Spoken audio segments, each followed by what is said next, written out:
Hey everyone, welcome back to my channel. My name is Mandy, the Handmade Homeschooler, and I have something so fun for you today. We are going to be doing some fall crafts, and these are super easy, super simple. You only need a couple of things to do them, and they work for a huge age range of kids from toddler to pre-K to elementary, and I'm going to show you how to do them very simply in this video.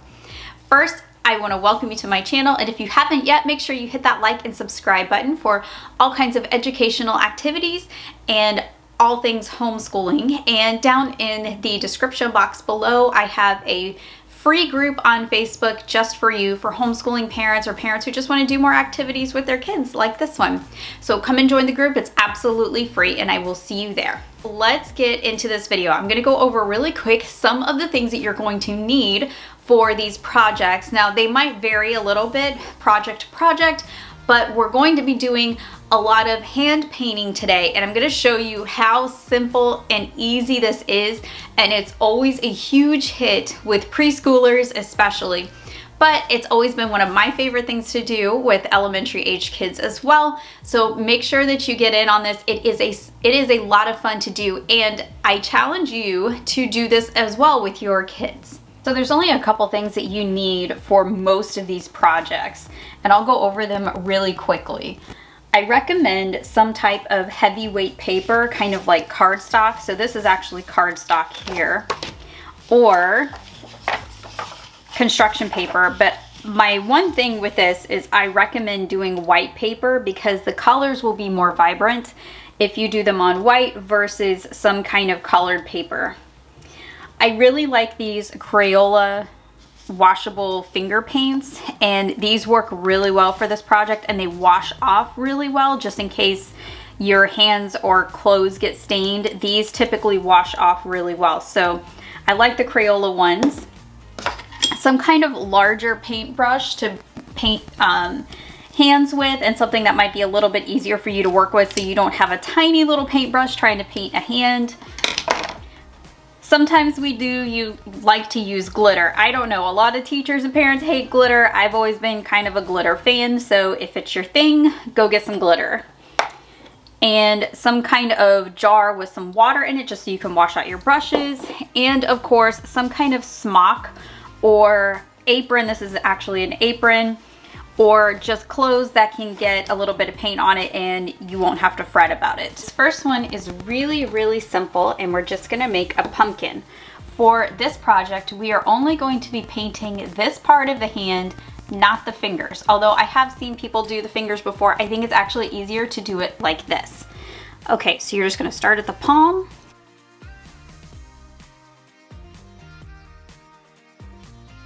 Now once this is dry, you can go ahead and add a green stem just like this.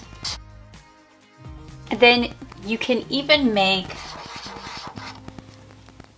a jack-o'-lantern face on there if you want to. For this next project, we are going to do a leaf.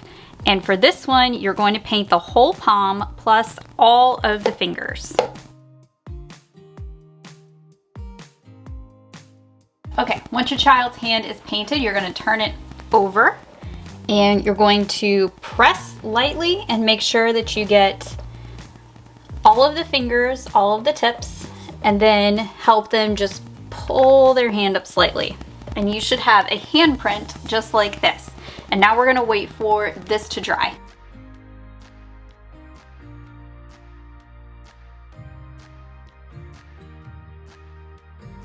So we've waited a little while, and now our handprint that we're going to make into a leaf is dry. So now we can go ahead and use a Sharpie to complete this project. So the way that you do this is you're going to make the middle of the leaf through the middle finger, and you're going to just drag it down, and then you're going to just kind of make the veins like this. And then you can turn this into another project where you have multiple leaves, and you make this into like a beautiful leaf collection. This is just the basic of how to do that with paint and a Sharpie.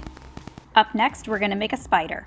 Okay, so a shortcut way to do this is just by doing one hand, and we're just gonna turn the hand. So we're gonna use black paint for this one, and we're not going to paint the thumb. We're only going to paint the palm and the 4 fingertips.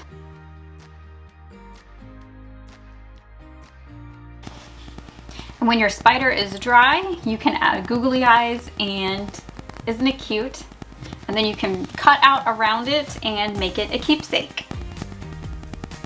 Now, if you want a fun project to do and you don't have, or if you don't want to do the entire hand, you can do these cute little pumpkin fingertips. So I'm going to show you how to make a pumpkin patch using a fingerprint. And it's super easy. So you're just going to paint the tip of their finger, or you can use a stamp pad for this too.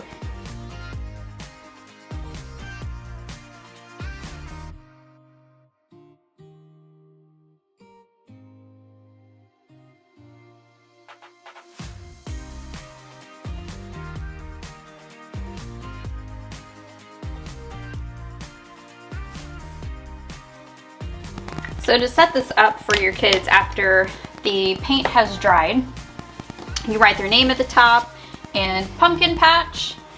I put the date down at the bottom, and then they can just take a green marker, make the little top, and then they can connect them.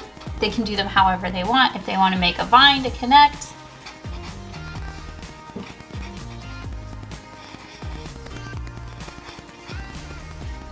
so you guys get the idea.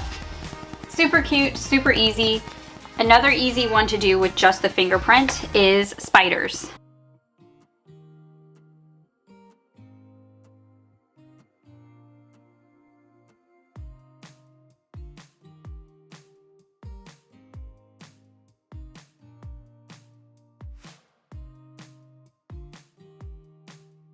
And I'm sure you probably get the idea here, but this is a great way to add counting into your lesson and art at the same time. So they're just going to make 4 little legs, and now we have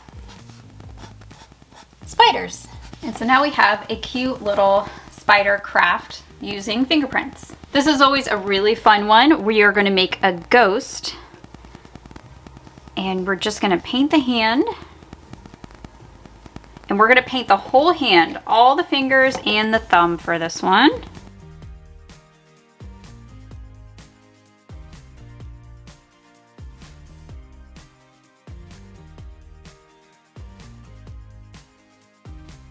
Okay, so for this one, the trick is that this is going to go upside down. So the palm of the hand should be near the top, or what is actually going to be the bottom of the page. And we're going to go down like this and just, again, press like we do with all of the other ones and lift. Now, if it comes out and it's really, really see-through like this, you can add another layer of paint and just have them line up their fingers and press it again, and that kind of adds a little bit of a second layer. And there we go. Now it's a little more solid. Sometimes I like to add fine silver glitter. This is the Martha Stewart brand, and I like the really fine glitter because it's not too chunky, so you can still kind of see the design. And you just barely open it up like this. Just move the glitter around. And since the paint is still wet, it will actually catch that glitter for you, and it will dry to the page. So now I added a couple of googly eyes, and our ghost is complete. One thing I do want to say, if you want to reinforce these, one of the things that you can do is cut out around it, and you can either use contact paper or you can use a laminator to laminate. And then one of the things that I used to always do as a teacher was write their name and the year on the back of them, and then you can keep them as a keepsake, or you can even put a little strip of magnetic tape on the back and use it as a magnet on your refrigerator all year long, every single time that the season comes up that you do these awesome fall projects. So every fall you can grab these right out of your box and you can put them on your refrigerator, and you can see their little itty bitty hands from when they were small as they grow up to be big kids. It's a lot of fun and they make great keepsakes for family. All right guys, that's it. I hope that you enjoyed this video. And if you guys like these projects, let me know down in the comments below, and I will make more videos like these with my kids so you guys can do them with yours. I hope you guys have a blast doing these with your kids like I have with mine, and I will see you guys in the next video. Happy homeschooling.